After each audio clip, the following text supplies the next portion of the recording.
The return of Antichrist, a battle that the world has not witnessed before, battle between good and evil. What we know for sure is that the righteous will triumph. Two major religions, Islam and Christianity, highlight this major incident with huge significance. The Antichrist is viewed in Christianity as a figure of evil who will rise to oppose the rule of Christ. This character is frequently linked to the Book of Revelation, which details a sequence of natural calamities that will result in Christ's second coming and the foundation of his spiritual realm on earth.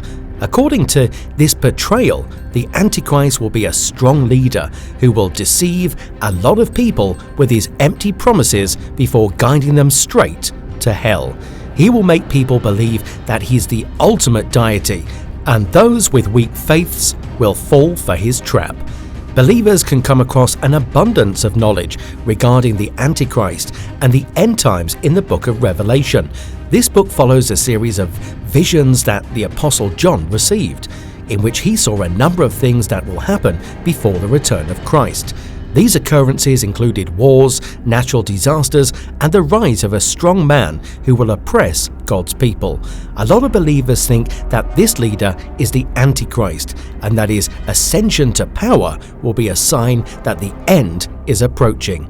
If we were to look around ourselves and think about it, most of the signs have already taken place. In Islam, Antichrist, also known as Dajjal, is a figure connected to the end times. However, it is seen in a different light than the Christian Antichrist. Islamic philosophy holds that a false messiah known as the Dajjal will appear and trick people by proclaiming to be God.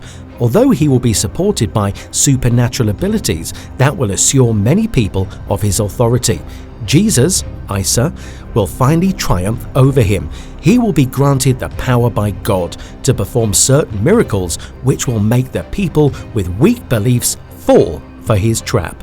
However, those who have strong faith in God will deny his authority and stay firm in their beliefs.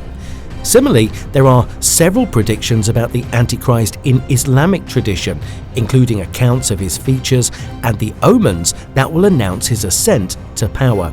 These predictions describe the Dajjal as one-eyed creature with the word kafir, disbeliever, written on his forehead. They also predict that when the Dajjal appears, there will be a time of great chaos and destruction.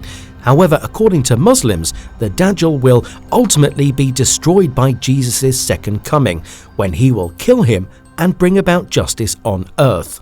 Despite various connections, there are also key distinctions between Christian and Islamic perspectives on the Antichrist plot.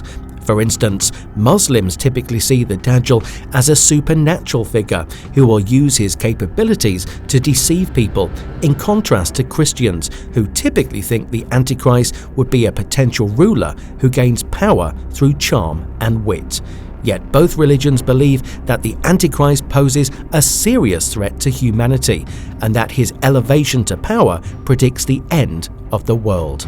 Many Christians and Muslims believe that by studying these prophecies and upholding their beliefs, they can prepare themselves for the appearance of the Antichrist and ultimately defeat him through the strength of faith.